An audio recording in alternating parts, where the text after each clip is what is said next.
Hi guys, good morning. So, i-demo ko sa inyo kung paano natin i-set up yung ating yung ating LPB kiosk na custom board. So, take note, may nakasulat ito sa baba. So, kasulat ito sa baba yung natin. Meron yan para sa printer, sa bill acceptor, naka fast read, sa battery. Mamaya ipakita ko sa inyo sa battery na part kung paano ko set up yan. Then, sa coin slot, LED light. So, LED light natin guys, meron tayong 12 volts LED saka ground. So, katulad nito, 2 pin lang siya. Kung gusto niyo siya na nakailaw lagi, pwede niyo i-connect na lang sa 12 volts saka sa ground. Pero kung gusto niyo na iilaw siya kung mag-on yung ating coin slot or mag-enable yung ating insert money, dito niyo ilagay sa LED. So, whereas dun sa 3 pin, meron din yun. May blue. So, dito yung ilagay niyo yung blue. So, ganun yung setup. Then sa power, so kung 5 volts na printer gamit nyo, tulad nito, naka 5 volts, doon yung ilagay sa 5 volts. Kung naka 12 volts naman, tulad itong natin, 12 volts, so dyan sa 12 volts nyo ilagay. So, kailangan natin guys is meron tayong maliit na screwdriver para i-connect natin siya lahat. So, ito pala yung printer natin. So, nag-test na ako kanina. So, makita nyo naman dito yung tulad nyo, TX, RX, ground. So, connected siya punta sa 3 pin. So, same na din yan siya. Sundan nyo lang din yung saan yung ground, RX, TX. So, TX, RX, ground. So, ganun lang siya. Then, sa 12 volts, then you connect. So, may kasama din tayong sa bill acceptor naman, itong kit natin, may kasama tayong connector para sa bill acceptor. So, naka fast read na to siya. So, hindi naman to mababaliktad. So, ganun lang yung concept niya, setup niya. Tanggalin nyo lang to. Tapos, dito sa likod, i-up nyo lang lahat. Para instead na pulse yung gagamitin niya, yung serial yung i-enable. Then, dito, ito, up lang. Up, down, tapos up. Number 4, ito naman is pang-enable to ng mga ito yata is 20, 50, 100 ay, 50 yata, 50 at saka 20, 100, 200, 500, 1,000. Kung gusto nyo siya i-disable, i-up nyo lang. So, ganun yung setup nyan. So, yun. Kaya natin, disconnect muna natin itong maliliit. So, ito pala guys, para to sa diretso sa tablet. So, meron akong tablet din dito. So, ang ginawa ko sa tablet na isa is that dinirect ko siya sa battery. So, para kasi lulobo kasi yung battery pag So, ang ginawa ko, dinirect ko na lang siya. So, pwede natin siya i-connect dito. Diretso. So, depende na lang yung sa setup nyo.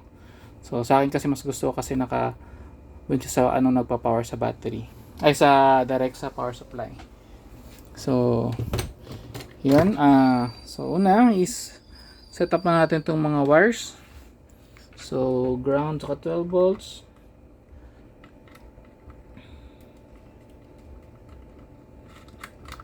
So, may mga nakasulat naman guys.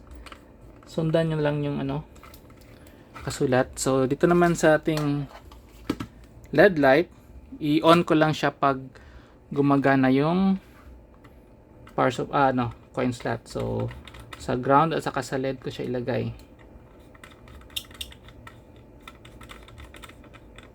Sa ground at saka sa LED.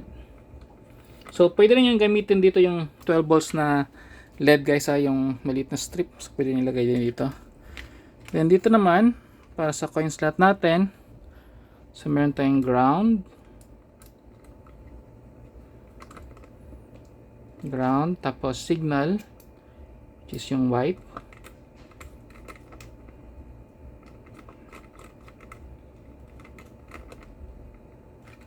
tapos yung 12 volts. So, yan. Then, connect natin yung sa natin, sa bill acceptor, then sa printer.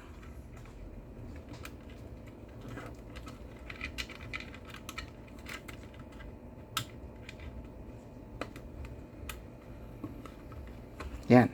So, ganun yung setup.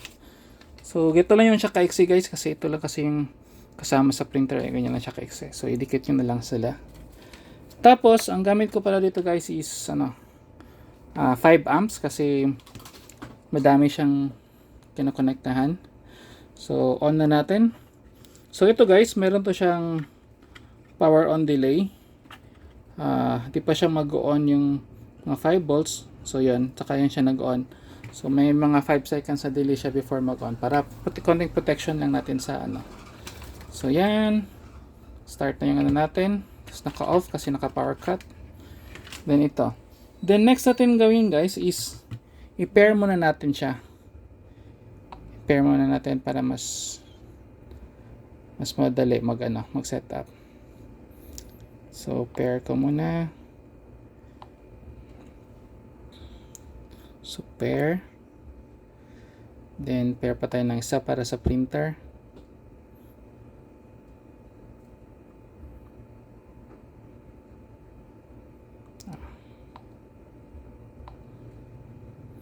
Parang naka-pair na yata. Meron na yung TTL. So, naka-pair na siya. So, ngayon, punta tayo sa natin. Open ko muna yung admin.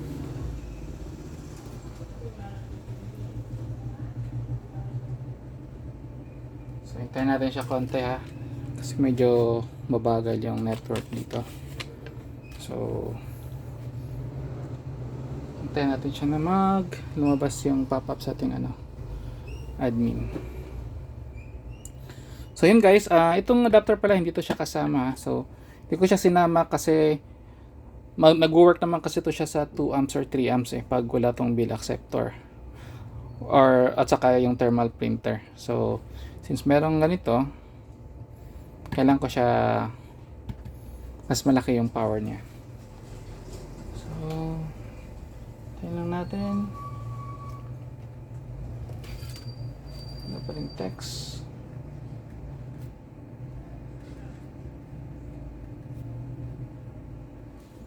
So, i-pause ko muna guys kasi wala pa yung text.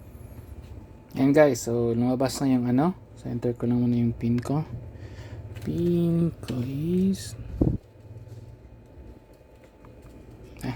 pa ako. So, yan, testing lang na din yan So, sa settings natin, search natin yung LPB na ESP Bluetooth name.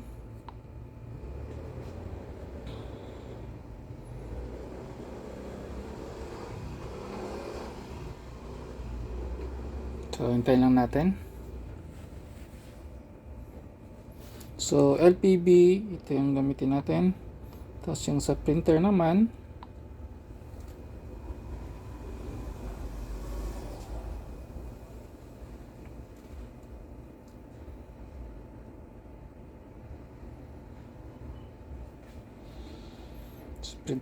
yung TTL. So, yan. Then, enable na natin yung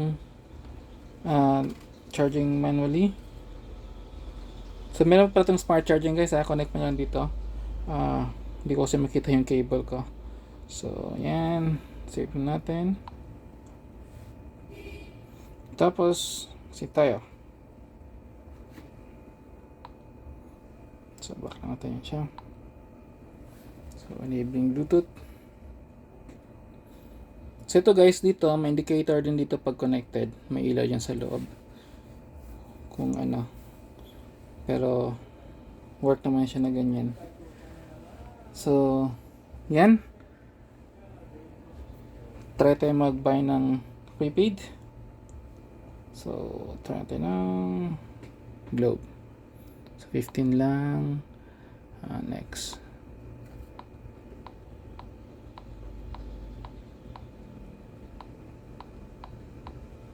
So, payment. So, yan. Umilaw na siya. Tapos, nag-enable din. Try natin maglagay muna ng 5. Tapos, lagyan natin ng 1,000 para pagkita natin yung fast read. So, 5. So, kung mapansin nyo, merong 5. Then, 1,000. Dapat, mabilis agad to siya since naka-fast read.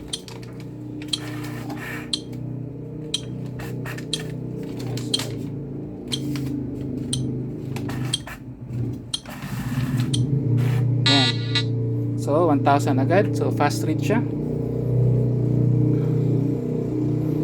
So yan, done transaction. Ngayon i-request ko yan mag-print ng receipt. Natin i-print. Ay, ka-error yung ano natin. So may issue lang sa unang something. So try natin ulit. So meron siya. Done natin.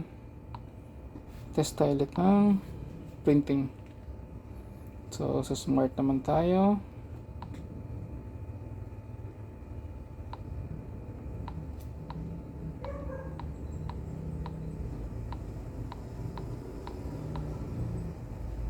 So try natin ulit yung 1,000 para sa fast read.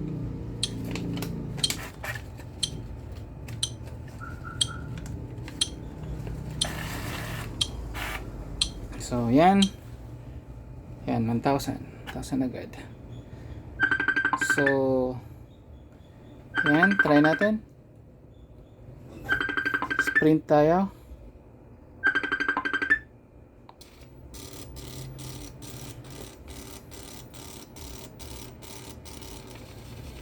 So yan. So ito hindi pa natin na paano yung AutoCAD. So pero yan, pwede yan siya dyan. So yan. So ito na yung sa nag-order sa atin. So ganun yan pag-implement. So yun lang guys. Don't forget to like, subscribe. Available pala ito sa natin sa end stock. So pero ngayon out of stock pa. So no stock. So pero next week meron na po ulit. So yun lang guys.